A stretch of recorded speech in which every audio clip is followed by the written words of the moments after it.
So you want to go with the .22 caliber. Right. Perfect gun to shoot in the house. It's a low caliber gun. You can't really kill anybody from a distance, you know? So if they take a hostage, you can just start shooting at them. Perfect. Just let it go. This is good to know. Yeah. So when I'm on the road, I talk about getting a .22. Everybody makes fun of me. You know, because, you know, it's that guy thing. Like, oh, what, are you going to shoot a squirrel? Yeah. With your little, you know, little gun? But if you're in a house, that's what you want. Little .22. You know? I'm basically teaching you guys how to kill somebody, I think. So it's a .22 you think is superior to the Well, you don't want to get part like of a vacuum cleaner. Yeah. You don't have like a .44 Magnum. It's like you're going to shoot through the guy, through the wall, blow your dog's brains out, and like drop the engine out of your car. It's just way too much. Just 22. get like a little .22. You can still hear if you miss. Right. Long story short, Hugh Jackman plays the part of Gary Hart, and he was amazing. And I had a really fun scene where we were tailing him, we were chasing him down this alley, and he's like the nicest guy ever, but he's a big guy, he's like 6'4", and he's ripped. And we went down the alley, and his character's mad at our character, and he just turned around and looked at us. And for half a second, I was like, oh, that's Wolverine. And I legit got scared. And he's a big guy, you know? So what's funny in this scene is as the reporter, I have like a notebook, and I dropped it. And after the screening, we went to the Toronto Film Festival, and all these actors are coming up to me. I love the choice you made. I love the choice you made to drop the notebook. I go, no, dude, that was real. I was like... College admission scandal. There's just no winning, but... You're a licensed helicopter pilot. Yes, I am. This is true. How long has this been the case? I got it 2014 or 2015. I can't remember. What made you want to become a licensed helicopter pilot? Conspiracy theory and living in Los Angeles. What is the conspiracy theory that led you to it? Well, I'm not into, like, you know, people think if you're into conspiracy theory, they just automatically think that you think there's lizard people and shapeshifters and, you know, you have this aluminum hat on. No, I just sort of read up on the banking system, and I'm like, this is kind of a giant Ponzi scheme. And, you know, I was living in L.A., and I was just looking at it. It's like, you can't get out of this city even when it works. Like, what if the ever hit the fan? How do I get out of here? And it just seemed like up and out was the only way to do it. So, Yeah. No. So I then... think you know.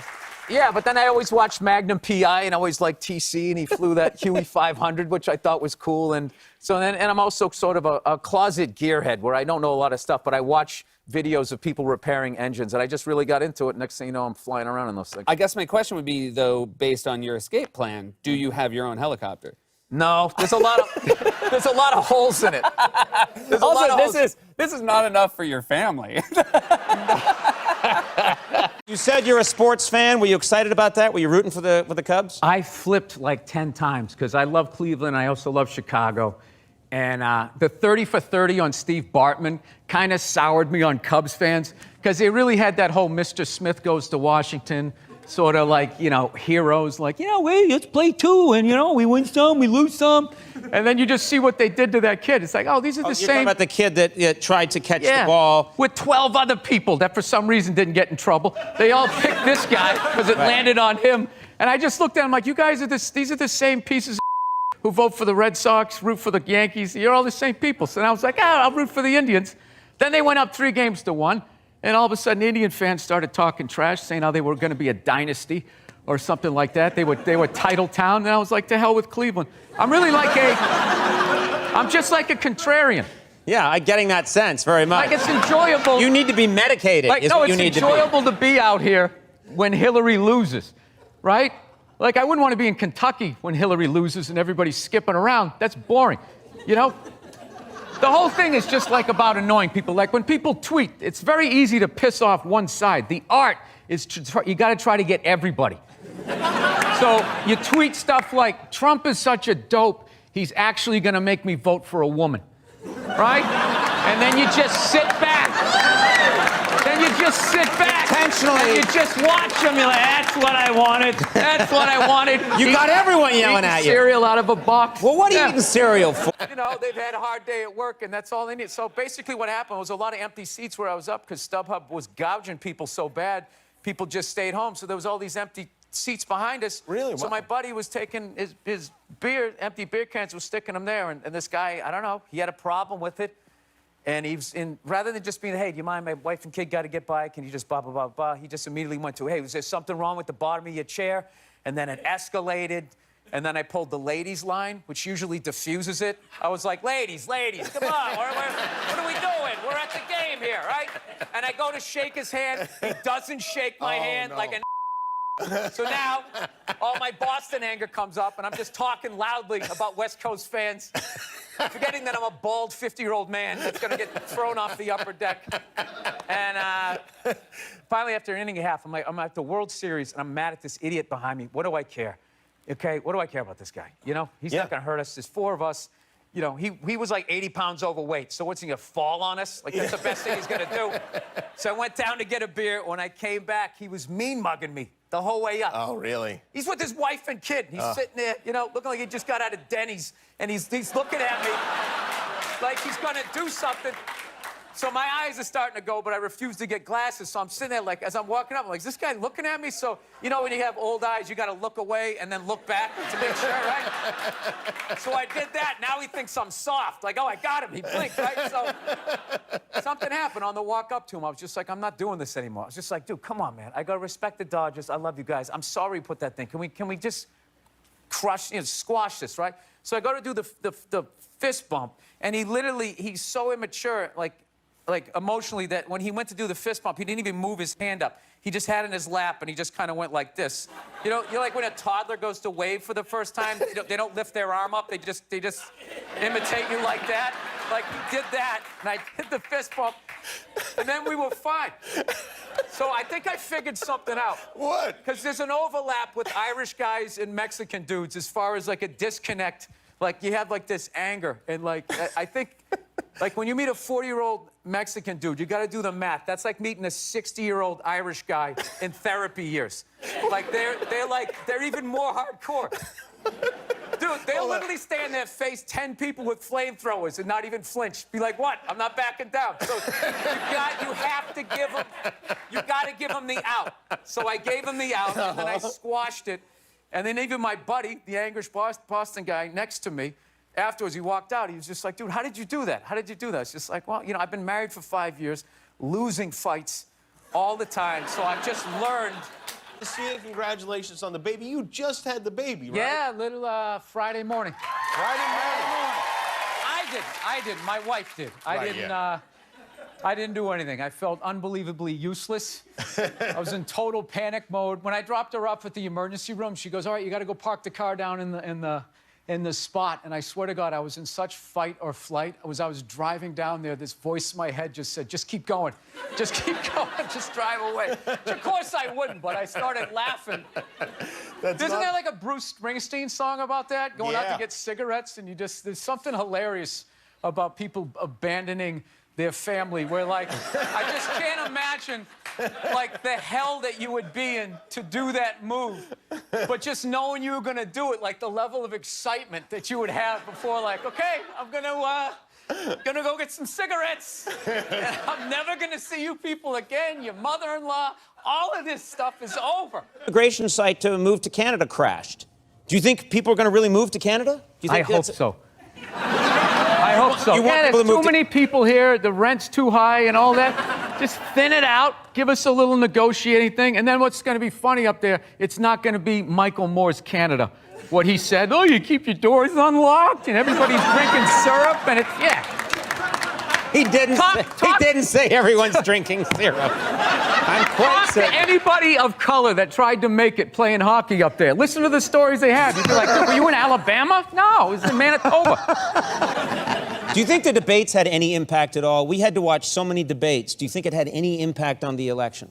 No, I think people already made up their mind. Like, I was dying laughing by the fourth one. I was just like, who are these people sitting there in the fourth debate going like, well, I don't know, but, well, that was a good point.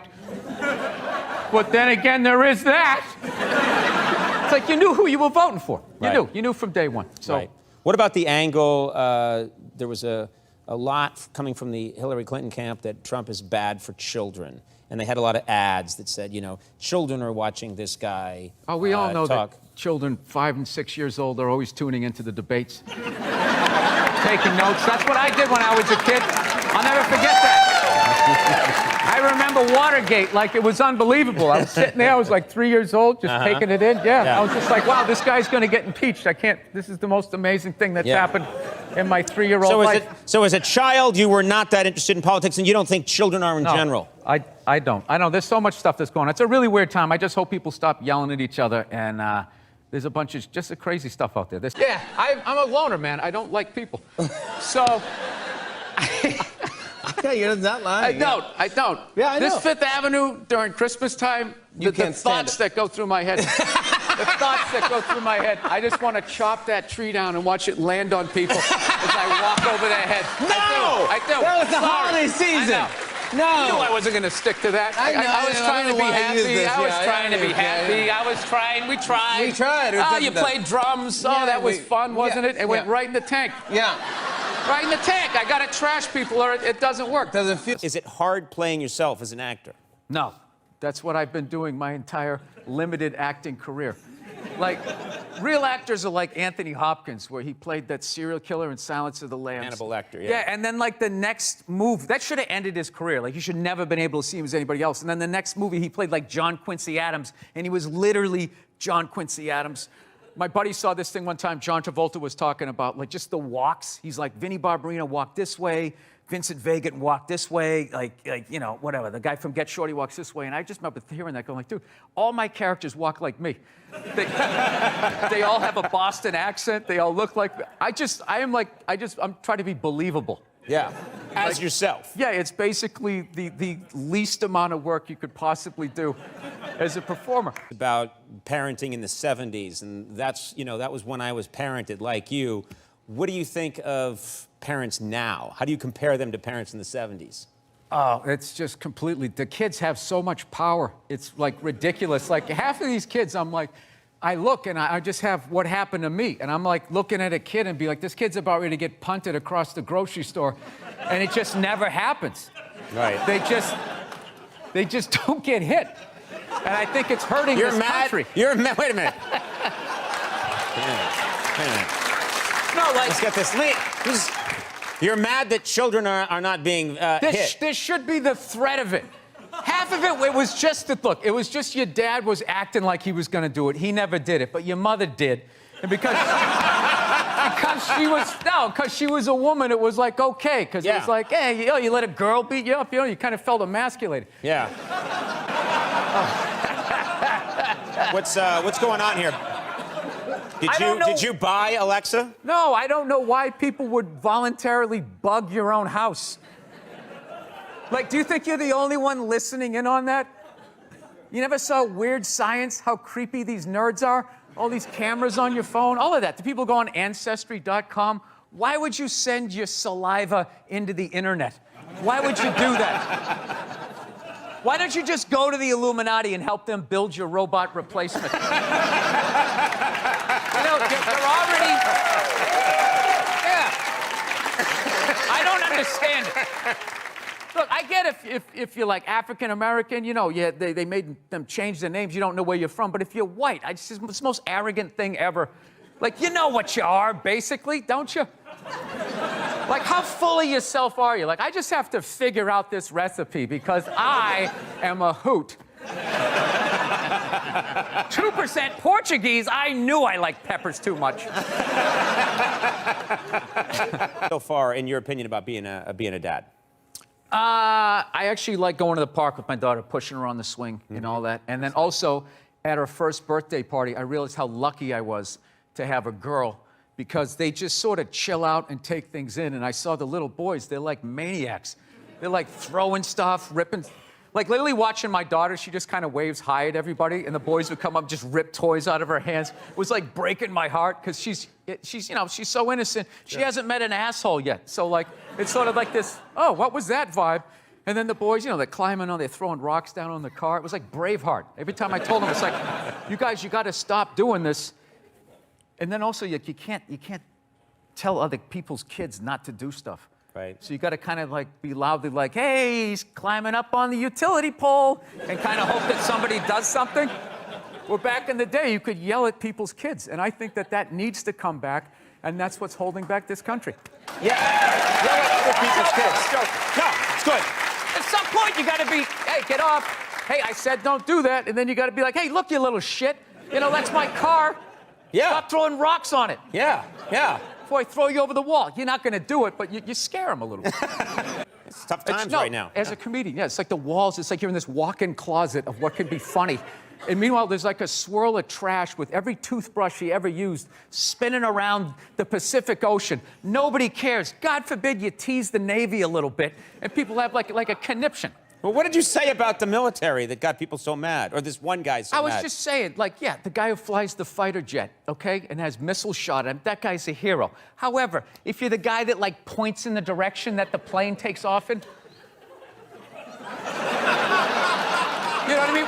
We're kind of watering down what is heroic behavior. You don't think that guy, the guy who points in the direction is... Yeah, the guy doing Warrior One, like the yoga pose. Like, the battlefield is that way. No, but everything has just become that. It's just become like this, Right. this, you know, that whole first responder thing, you know, all these, like, code words you have to say. It's so stupid. I'm a first responder. I love that one. It's like, dude, I called you. I saw the fire. What am I? What do you have, like, ESP? We just want to thank our first responders, and just everything has just become,